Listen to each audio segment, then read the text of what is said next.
The year was 1887, and the Arizona Territory was still a land where legends were born from the harsh reality of frontier life. In the small mining town of Perdition Creek, nestled between jagged red rocks and endless desert, the residents had grown accustomed to the unusual. Ghost stories were as common as tumbleweeds, and every saloon had its share of tales about restless spirit wandering the unforgiving landscape. But nothing could have prepared them for what would become known as the most chilling chapter in American folklore. The phantom train that defied every law of nature and reason. This wasn't just another campfire story passed down through generations. This was documented history, witnessed by dozens of credible townspeople, recorded in official reports, and investigated by authorities who found themselves confronting something that challenged everything they believed about life and death. The Western frontier was already a place where survival meant accepting the impossible, but the events that began that October would test the limits of human understanding. What makes this story particularly unsettling isn't just the supernatural elements, but how it reveals the deep psychological impact of isolation and loss on frontier communities. These weren't superstitious people easily frightened by shadows. They were hardy settlers who had survived Indian raids, harsh winters, and the constant threat of death that came with taming the wilderness. If you're drawn to true horror stories that blur the line between historical fact and supernatural mystery, you're going to want to stay with me for this entire journey. The railroad had arrived in Perdition Creek just 2 years earlier, in 1885, bringing with it the promise of prosperity and connection to the outside world. The Denver and Rio Grande Western had extended a branch line through the territory, creating a lifeline for the isolated mining communities scattered across the harsh Arizona landscape.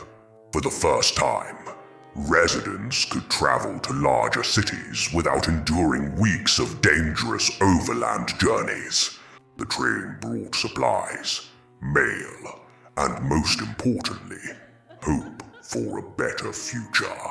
The line ran through some of the most treacherous terrain in the American Southwest, winding through narrow mountain passes and across desert valleys, where Apache warriors had once ruled supreme. The construction had been brutal, claiming the lives of over 30 workers who fell victim to rock slides, heat exhaustion, and occasional attacks from hostile tribes.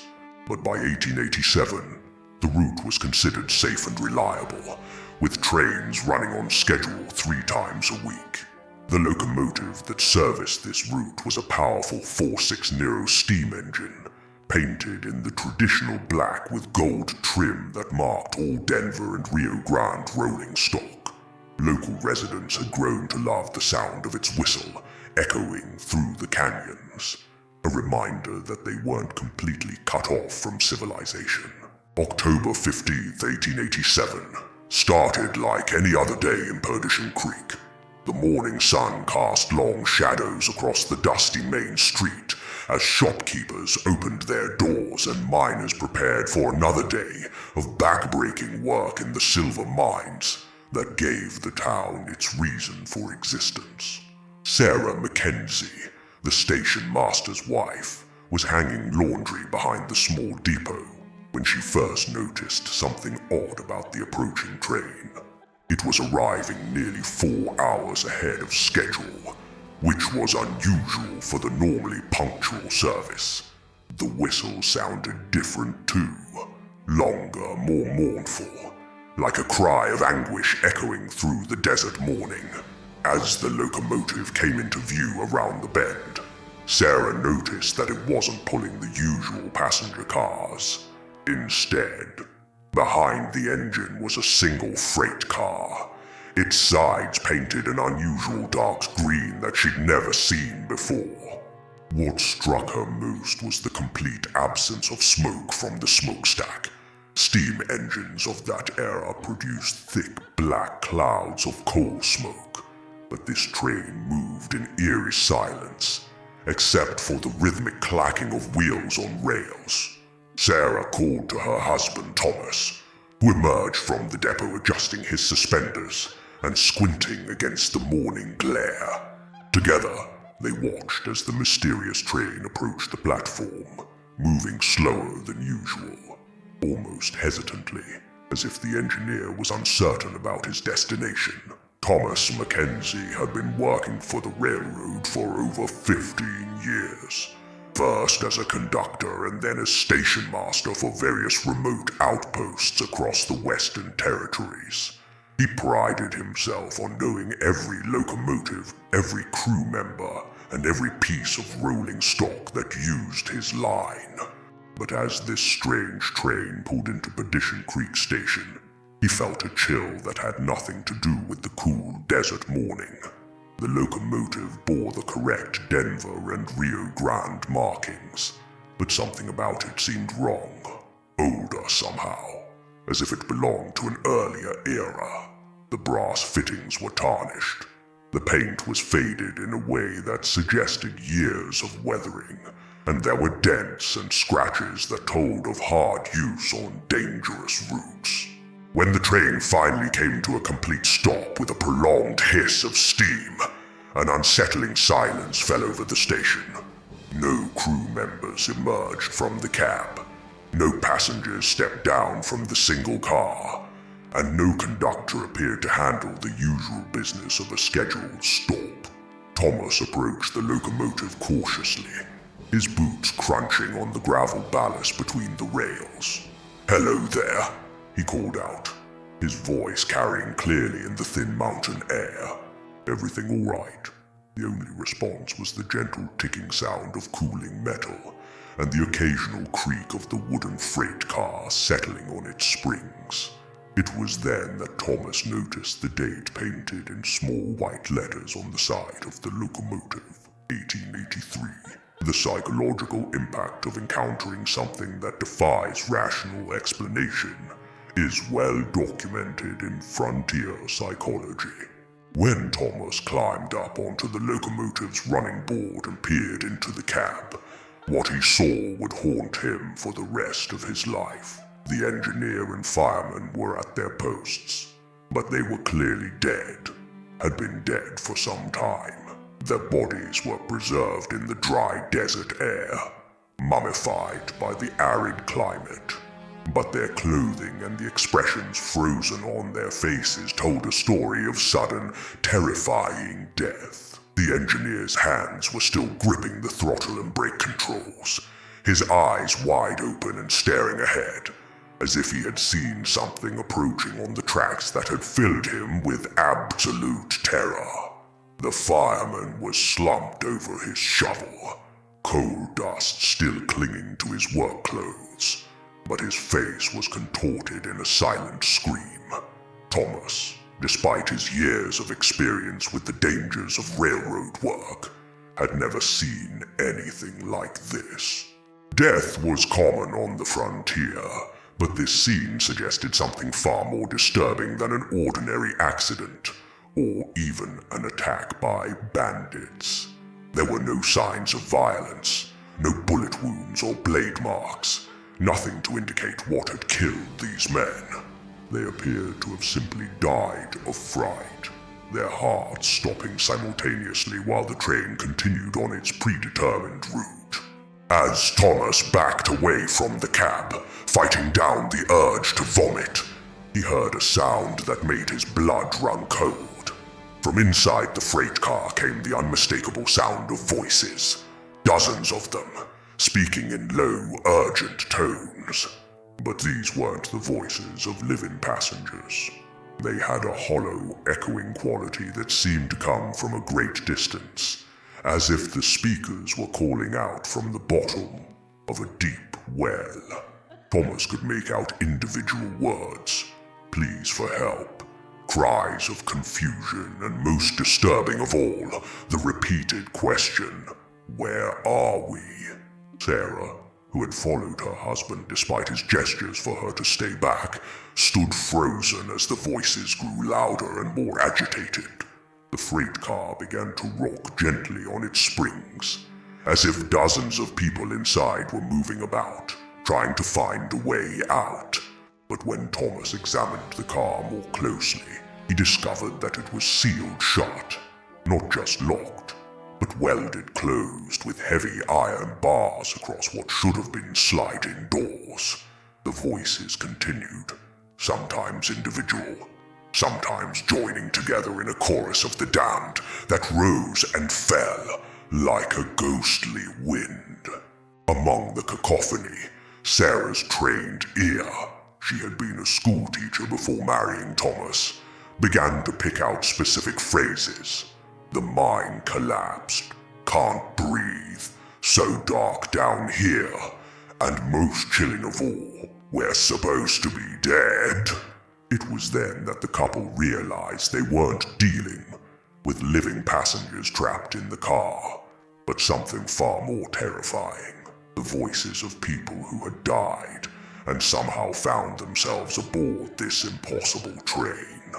Historical records from the Arizona Territory Mining Commission reveal that on October 15th, 1883, exactly 4 years to the day before the Phantom train's arrival in Perdition Creek, the largest mining disaster in the territory's history had occurred at the Lost Hope Silver Mine. Located about 60 miles north of the town, a methane gas explosion had triggered a massive cave-in, trapping 47 miners deep underground. Rescue efforts continued for 6 days, but shifting rock and flooding from an underground spring made it impossible to reach the trapped men.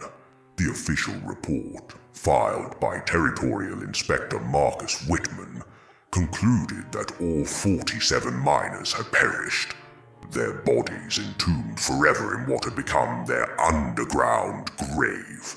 What made this tragedy particularly heart-wrenching was that a special train had been dispatched to evacuate the miners' families from the company housing near the mine. The locomotive and single-passenger car were supposed to transport the widows and orphaned children to safety in larger towns where they could start new lives. However, the rescue train had never reached its destination. Somewhere between the Lost Hope Mine and the Denver and Rio Grande main line, the locomotive and its cargo of grieving families had simply vanished. Search parties scoured the desert for weeks, following the branch line that connected the mine to the main railroad, but found no trace of the missing train or its passengers. As Thomas and Sarah stood beside the phantom locomotive, trying to process what they were witnessing, the voices from the freight car began to tell their story. The disembodied words came in fragments, like broken memories struggling to reassemble themselves into coherent narrative. The explosion came without warning. One voice whispered, "We were working the night shift, deep in shaft number 7, when the whole mountain seemed to come alive with anger." Another voice, younger and filled with desperate sadness, added, "My papa was down there. We waited and waited, but they never brought him up. Mama cried until she couldn't cry anymore." The psychological phenomenon they were experiencing, hearing the voices of the dead, wasn't unknown in frontier communities. Isolation, stress, and the constant proximity to death often created conditions where people reported supernatural encounters. But this was different.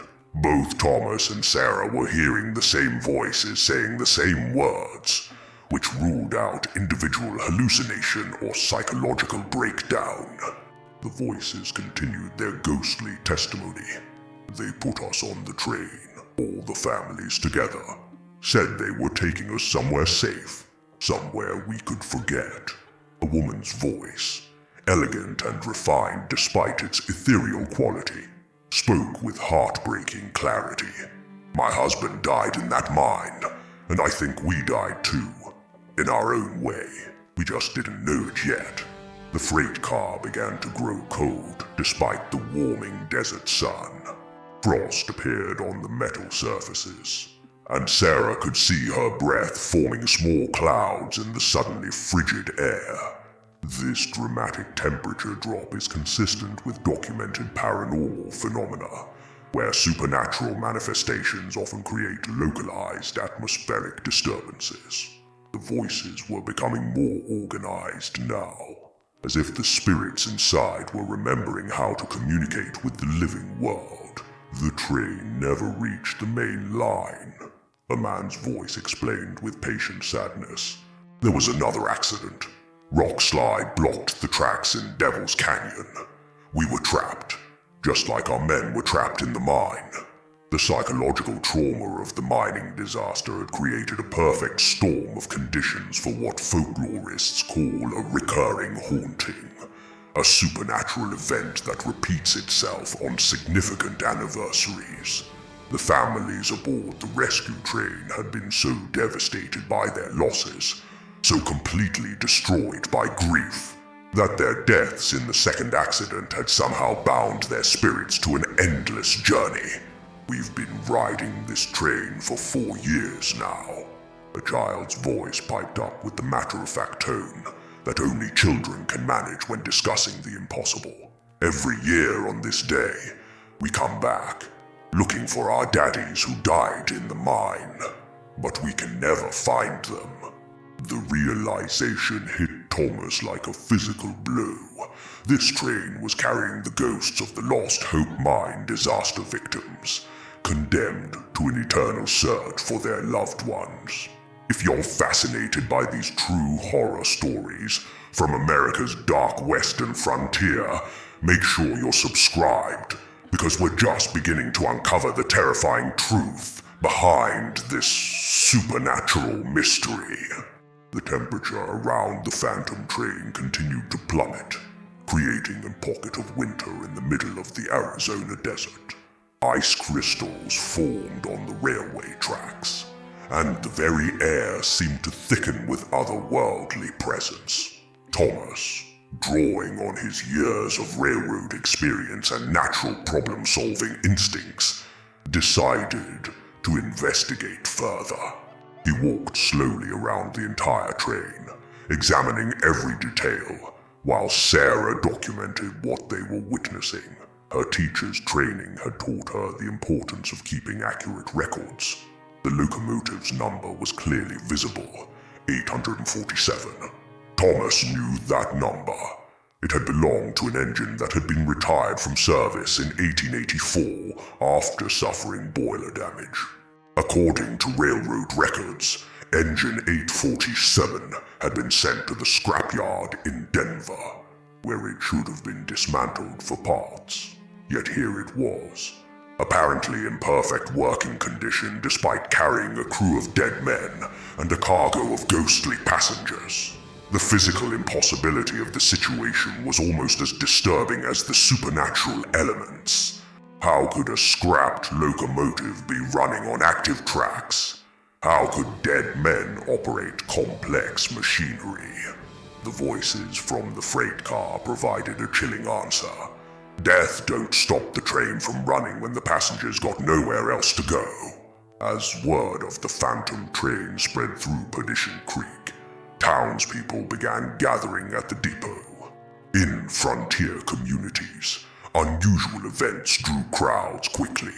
Life was often monotonous and dangerous, so anything out of the ordinary became a source of both entertainment and concern.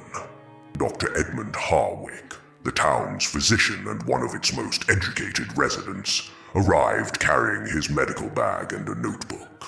As a man of science, he was determined to find a rational explanation for what was clearly mass hysteria or some kind of elaborate hoax. However, his scientific skepticism began to crumble the moment he heard the voice from the freight car.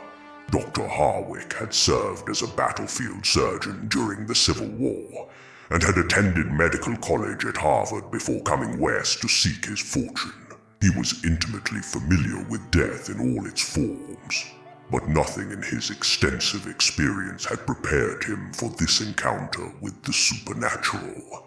"I can identify at least 20 distinct voices," he wrote in his notebook, his normally steady handwriting betraying his nervous excitement. "They speak of events that correspond exactly with the Lost Hope Mine disaster of 1883. The level of detail they provide about the accident, the rescue efforts, and the evacuation train suggests either an elaborate fraud perpetrated by individuals with extensive knowledge of these historical events, or we are witnessing something that challenges our fundamental understanding of life and death." Reverend Joshua Coleridge, the town's Methodist minister, arrived at the depot with his Bible in hand and a determined expression on his weathered face. The frontier had produced a particular breed of clergymen, men who combined deep religious faith with practical experience dealing with the harsh realities of Western life. Reverend Coleridge had presided over more funerals than weddings during his 10 years in Arizona Territory, and he had seen enough genuine suffering to make him skeptical of claims about supernatural visitations. But as he approached the phantom train and heard the voices of the dead calling out from within the sealed freight car, his theological certainties began to waver.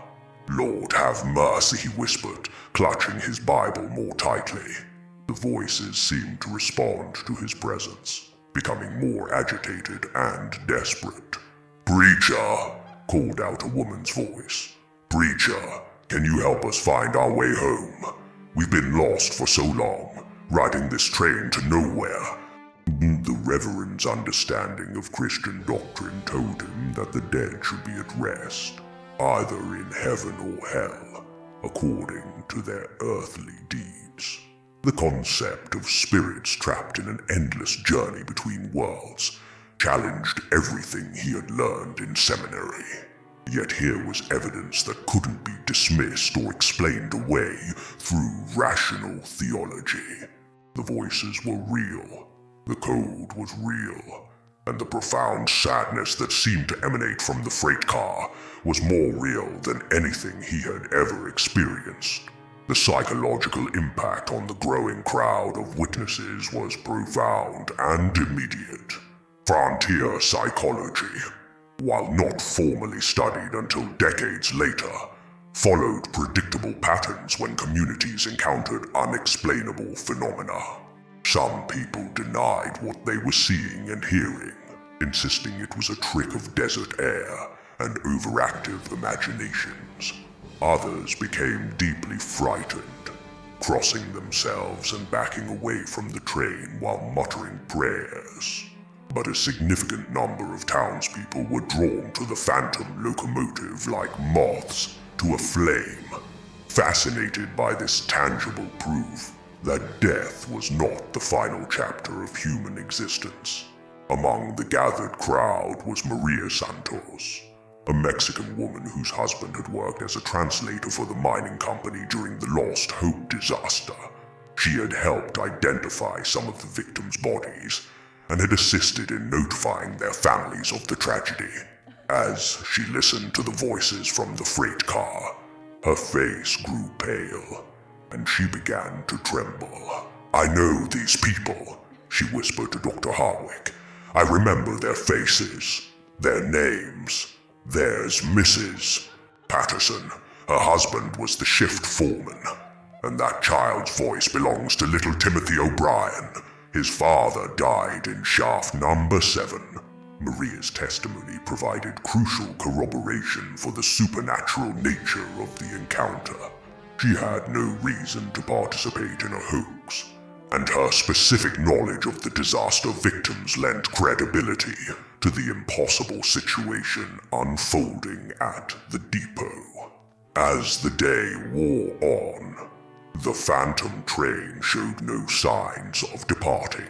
The voices from the freight car continued their ghostly dialogue, sometimes addressing the growing crowd of witnesses, sometimes seeming to talk among themselves, as if the living world was just another stop on their endless journey. "We come back every year," explained the voice that had identified itself as Mrs. Patterson. "Every October 15th, we ride the rails looking for our husbands and fathers and sons. The mine took them from us, but we can't seem to let them go." This annual manifestation is consistent with what folklorists call anniversary hauntings, supernatural events that repeat on dates significant to the deceased. The psychological trauma of sudden violent death often creates what researchers now understand as unfinished business that keeps spirits connected to the physical world. The families aboard the Phantom train had died before they could properly mourn their losses or find closure for the mining disaster that had destroyed their lives. Their deaths in the second accident had simply added another layer of tragedy to an already unbearable situation. "Time don't mean nothing when you're dead," observed a man's voice with weary wisdom. "We've been riding this train for 4 years, but it feels like yesterday and forever all at the same time." The crowd listened in fascinated silence as the spirits shared their experiences of existence beyond death. Thomas Mackenzie, as the senior railroad official present, faced a dilemma that no amount of company training had prepared him for. According to regulations, he should have reported the presence of an unauthorized train on his line to the Territorial Railroad Commission immediately. But how could he explain that the locomotive was operated by dead men and carried ghostly passengers? Who would believe such a report? More practically, the Phantom train was blocking the main line, which meant the regularly scheduled afternoon freight couldn't proceed on its normal route. As station master, Thomas was responsible for maintaining safe and efficient rail operations, but the supernatural nature of this situation fell well outside the scope of standard railroad procedures. Dr. Harwick, meanwhile, continued his scientific observations, documenting temperature readings, measuring the extent of the frost formation around the train, and attempting to record the voices using a newly invented Edison wax cylinder phonograph he had recently purchased. The device, which represented the cutting edge of 1880s technology, seemed to malfunction whenever he pointed it towards the freight car. The wax cylinder would spin, but no sound was recorded, as if the voices of the dead existed on a frequency that mechanical devices couldn't capture. "Fascinating," he murmured, making notes about the apparent interaction between supernatural phenomena and modern technology. "It's as if they exist in our world, but not entirely of our world." As afternoon shadows began lengthening across the desert, the voices from the freight car grew more agitated. "We have to keep moving," urged a woman's voice filled with desperate urgency. "We can't stay in one place too long, or we'll miss them. Our men might be on the next train or the next station." This compulsive need to continue their journey reflected the psychological state of people who had died with unresolved grief. In life, these families had been waiting for news of the trapped miners, hoping against hope for a miraculous rescue. In death, they continued that same desperate vigil, unable to accept that their loved ones were gone forever. The Phantom locomotive's whistle suddenly shrieked, not the normal sound of a steam engine, but a wail of anguish that seemed to come from the depths of hell itself. The crowd of witnesses instinctively stepped back as the temperature dropped even further and ice crystals began forming on their clothing. "All aboard!" called out a conductor's voice, though no conductor was visible. "All aboard for the next stop on the line to nowhere!" The train began to move, slowly at first, then picking up speed as it prepared to continue its impossible journey. Steam poured from the cylinders, and smoke finally began emerging from the smokestack, but both were an unnatural pale color that seemed to glow with its own inner light. The departure of the phantom train was as eerie as its arrival had been. As the locomotive pulled away from the platform, the voices from the freight car could be heard calling out final messages to the living world. "Tell them we're still looking," shouted Mrs. Patterson. "Tell them we'll never stop looking until we find our men." Little Timothy O'Brien's voice rose above the others with heartbreaking clarity. "If you see my papa, tell him I'm on the train. Tell him we're all on the train." The psychological impact of these final pleas was devastating to the assembled crowd. Many of the witnesses were miners themselves, men who understood the dangers of their profession and the constant threat of accidents that could separate families forever. The voices of the dead resonated with their own fears about leaving loved ones behind, about dying far from home in the unforgiving wilderness of the Arizona Territory. As the phantom train disappeared around the bend, heading north toward the abandoned Lost Hope mine, and profound silence fell over the depot. The temperature immediately began returning to normal. The ice crystals melted away, and the only evidence of the supernatural visitation was the testimony of more than 30 witnesses who had shared the same impossible experience. Dr. Harwick carefully packed away his useless recording equipment, while Reverend Coleridge stood in silent prayer, struggling to reconcile what he had witnessed with his understanding of Christian theology. The news of the phantom train spread throughout Arizona Territory with the speed that only truly extraordinary stories can achieve. Telegraph operators transmitted accounts to newspapers in Phoenix, Tucson, and Denver, where editors struggled to decide whether to treat the reports as serious news or frontier folklore. The Denver Post eventually ran a front-page story under the headline, "Ghost Train Terrorizes Arizona Mining Town," while the more conservative Arizona Daily Star relegated the account to a back page, with the disclaimer that the following report has not been independently verified. However, the credibility of the witnesses was difficult to dismiss. Thomas Mackenzie was a respected railroad official with 15 years of unblemished service. Dr. Harwick was a Harvard-educated physician whose medical expertise lent scientific weight to his observations. Reverend Coleridge was a man of God whose integrity was beyond question. When such credible individuals all reported the same supernatural encounter, even skeptical newspaper editors had to take notice. The story attracted the attention of the territorial governor, who ordered an official investigation into the incident. A team of investigators arrived in Perdition Creek 3 days after the phantom train's appearance, led by Captain Marcus Whitman of the Arizona Rangers. Whitman was the same man who had filed the original report on the Lost Hope mine disaster, and his familiarity with the tragic events of 1883 made him uniquely qualified to evaluate the supernatural claims surrounding the anniversary appearance. Captain Whitman's investigation was thorough and methodical, reflecting both his military training and his personal stake in understanding the connection between the mining disaster and the phantom train phenomenon. He interviewed each witness separately, looking for inconsistencies or evidence of collusion that might indicate a hoax. However, the testimonies were remarkably consistent, with witnesses independently providing identical details about the locomotive's appearance, the voices from the freight car, and the specific temperature drop that had accompanied the supernatural manifestation.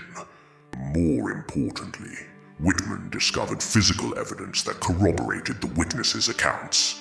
Railroad inspection revealed that the tracks where the phantom train had stopped showed signs of unusual wear consistent with the weight of a fully loaded locomotive, despite the fact that no scheduled train had used that section of line on October 15th. Chemical analysis of residue left on the rails revealed the traces of coal ash and steam condensation, but with mineral compositions that didn't match any fuel currently used by the Denver and Rio Grande Western. Most disturbing of all, Whitman's investigation uncovered previously unknown details about the 1883 evacuation train that had vanished while carrying the miners' families to safety. Railroad records, buried in bureaucratic filing systems, revealed that the missing locomotive had indeed been Engine 847, the same number clearly visible on the phantom train that had appeared in Perdition Creek. The psychological profile that Captain Whitman developed of the phantom train phenomenon drew on emerging theories about trauma and grief that were just beginning to be understood by medical professionals of the 1880s. The families aboard the evacuation train had been in a state of extreme psychological distress, having just lost their primary breadwinners in a horrific industrial accident. They were facing not only overwhelming grief, but also economic ruin, as mining company housing and support would no longer be available to them.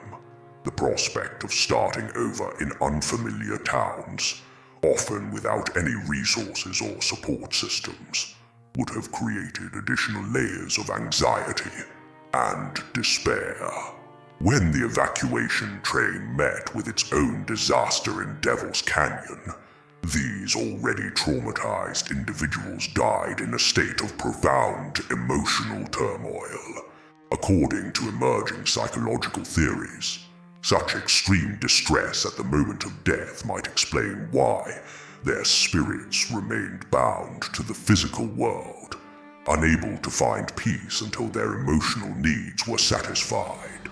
The annual return of the phantom train on the anniversary of the original mining disaster suggested that the deceased families were still searching for their lost loved ones, still hoping for a reunion that could never occur. This interpretation gave the supernatural phenomenon a tragic dimension that resonated deeply with frontier communities familiar with sudden loss and family separation. We're approaching the heart of this terrifying mystery, and if you're captivated by these authentic accounts of supernatural encounters from the American frontier, you'll definitely want to subscribe and hit that notification bell. Captain Whitman's final report, filed with the territorial governor on November 3rd, 1887, represented one of the most comprehensive official investigations of a supernatural phenomenon in American history. His conclusions were carefully worded to maintain professional credibility while acknowledging the extraordinary nature of the evidence.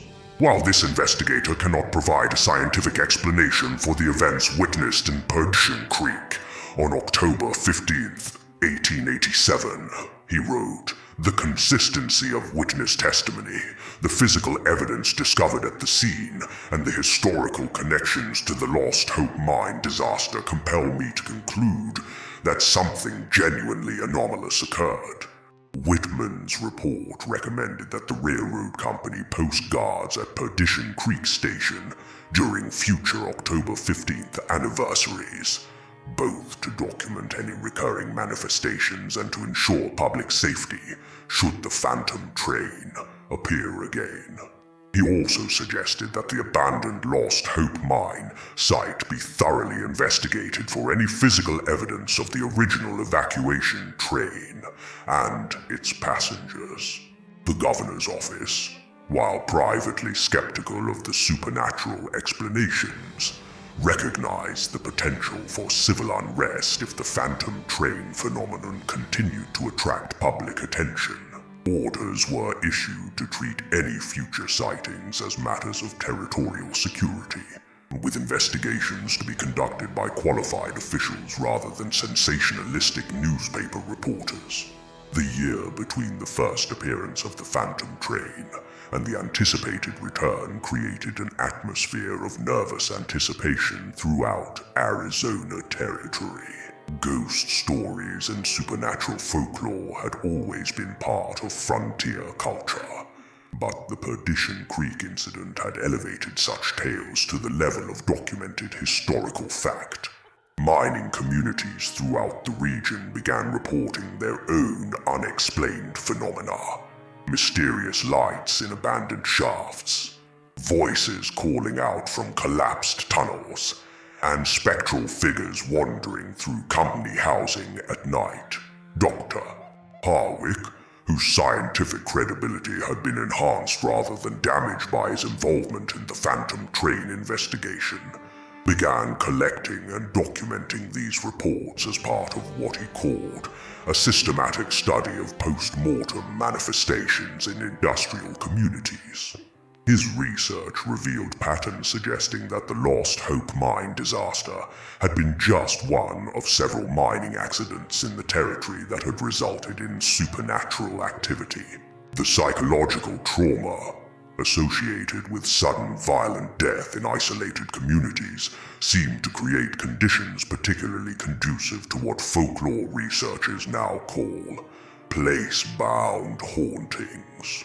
The harsh environment of the Arizona territory, where survival depended on close-knit community bonds and mutual support, may have intensified the emotional connections between the living and the dead, making it more difficult for traumatized spirits to achieve the peaceful rest that traditional religion promised. As October 15th, 1888 approached, Perdition Creek found itself at the center of unprecedented attention. Newspaper reporters from across the country had descended on the small mining town, hoping to witness and document the Phantom Train's anticipated return. The Denver and Rio Grande Western Railroad Company, initially embarrassed by the supernatural publicity, had come to realize that the ghost story was attracting tourists and generating revenue for the otherwise economically marginal branch line. Special excursion trains were scheduled to bring curiosity seekers and researchers to Perdition Creek for what newspapers were calling the Great Ghost Train Watch of 1888. Thomas Mackenzie, the station master whose credible testimony had sparked the entire phenomenon, found himself overwhelmed by the attention. Reporters constantly pestered him for interviews, and he had received job offers from several eastern newspapers wanting him to write sensationalized accounts of his supernatural encounter. However, Thomas remained committed to his railroad duties and his obligation to accurately report what he had witnessed. Dr. Harwick had convinced him to keep a detailed log of any unusual occurrences in the days leading up to the anniversary, noting changes in temperature, atmospheric pressure, and any strange sounds or sensations around the depot. Reverend Coleridge had organized special prayer services, asking for divine guidance in understanding the meaning of the Phantom Train phenomenon, and prayers for the peaceful rest of the troubled spirits. On the morning of October 15th, 1888, exactly 1 year after the first appearance of the Phantom Train, Perdition Creek was packed with nearly 200 visitors, an enormous crowd for a town that normally housed fewer than 150 residents. The atmosphere was festive rather than fearful, with vendors selling food and souvenirs while families spread picnic blankets near the depot platform. Many of the visitors were skeptics, hoping to prove that the previous year's incident had been an elaborate hoax, while others were genuine believers in the supernatural who had traveled hundreds of miles for the chance to witness something truly otherworldly. Dr. Harwick had set up an array of scientific instruments, including thermometers, barometers, and his improved Edison phonograph equipment. Several other physicians and university researchers had joined him, determined to apply rigorous scientific methodology to documenting any supernatural manifestations. The railroad company had stationed additional personnel at the depot, both to manage the crowds and to ensure that any phantom train appearance wouldn't interfere with regular service.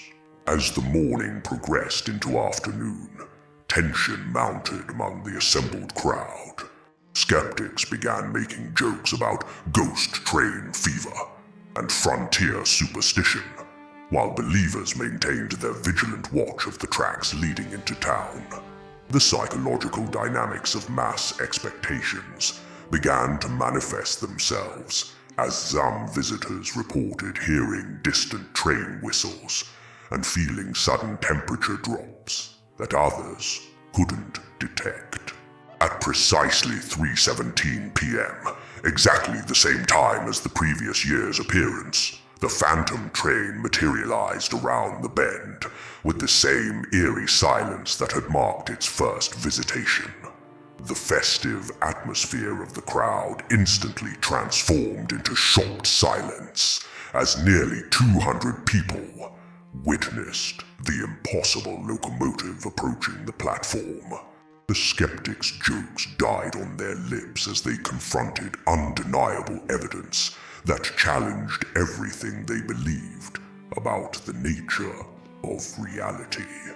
Dr. Harwick's instruments immediately registered the dramatic temperature drop that accompanied the supernatural manifestation, while his phonograph equipment again mysteriously malfunctioned whenever pointed toward the approaching train. The locomotive was identical to the previous year's appearance, Engine 847, with its mummified crew and otherworldly atmosphere of tragedy and loss. But this time, there were 2 freight cars instead of one, both sealed with iron bars and both echoing with the voices of the dead. "We found more of them," called out Mrs. Patterson's familiar voice as the train came to a stop. "More families, more lost souls riding the rails to nowhere. The railroad keeps growing, but it only goes one direction, away from the living world and deeper into the realm of the dead."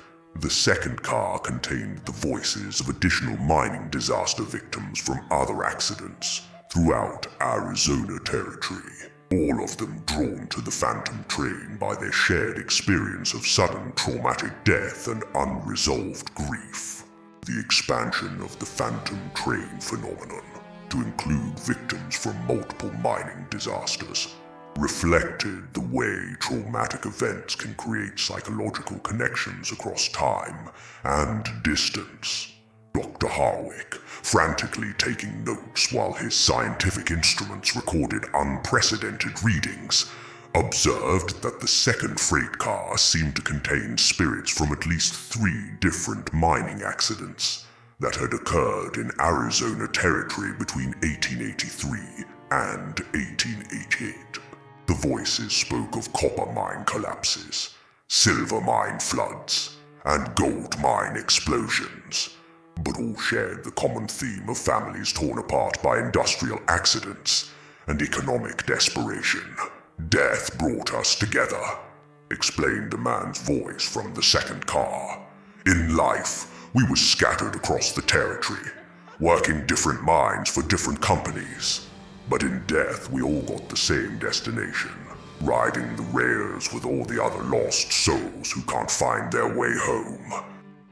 This convergence of traumatic the desert wind carried something else that night. The sound of Sarah's voice, calling out across the years.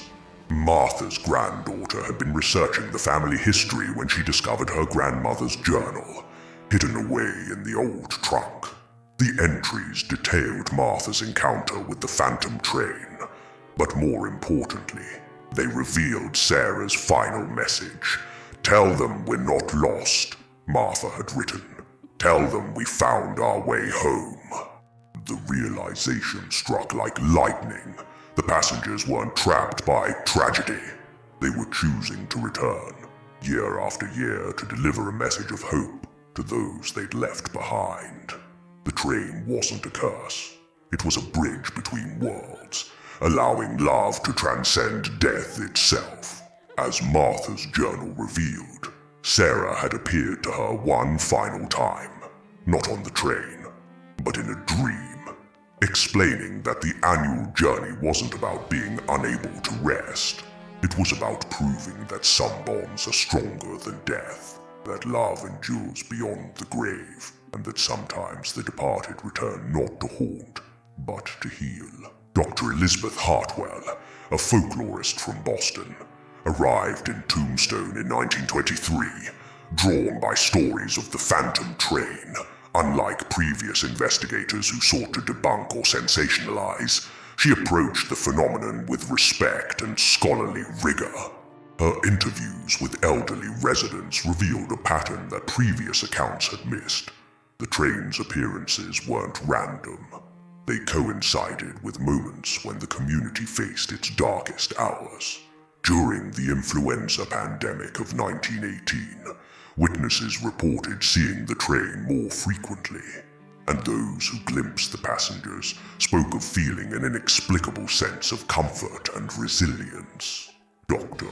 Hartwell's research suggested that the phantom train represented something profound in American folklore, the idea that communities, even in death, continue to care for the living. Her published work, Spectral Locomotives and Community Memory, became a seminal text in the study of Western horror and American folklore, legitimizing the Tombstone train as more than mere ghost story, but as a genuine expression of collective hope and endurance in the face of frontier hardship. The last confirmed sighting occurred on October 31st, 1962, witnessed by Highway Patrol Officer James Morrison. His official report, filed but largely ignored, described the train moving silent as moonlight across the desert, its cars filled with passengers dressed in late 1800s attire. Morrison, a skeptical man by nature, found himself compelled to follow the apparition in his patrol car. As he drove parallel to the ghostly locomotive, he reported seeing faces in the windows, men, women, and children, all peaceful, all somehow aware of his presence. One passenger, a young woman in a blue dress, had waved to him before the entire train simply faded into the dawn light. Morrison's experience marked the end of an era. As the Old West gave way to the modern age, as highways replaced rail lines and cities swallowed the frontier, the phantom train made its final journey. Perhaps the message had finally been delivered. The bridge between worlds no longer needed. Or perhaps, as some whisper in Tombstone's quieter corners, the train still runs, visible only to those who truly understand the enduring power of love, loss, and the unbreakable bonds that connect us all.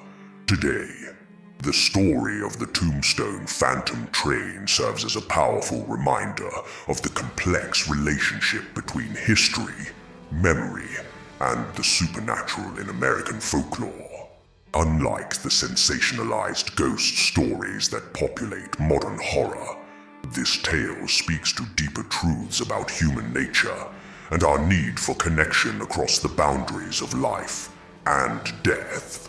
The psychological impact of frontier life, with its isolation, danger, and frequent loss, created conditions where the line between reality and hope became beautifully blurred. Whether the train existed as a physical manifestation or as a collective vision born from community grief and love, its legacy endures as a testament to the resilience of the human spirit. The Dark West, with its harsh realities and profound mysteries, gave birth to stories like this. True horror stories that aren't about fear, but about the triumph of love over loss. In examining historical horror and the folklore of the American frontier, we find not just tales of the supernatural, but profound insights into how communities process trauma, preserve memory, and maintain hope in the face of impossible odds. The phantom train of Tombstone reminds us that some journeys never truly end, and some passengers never really leave us behind.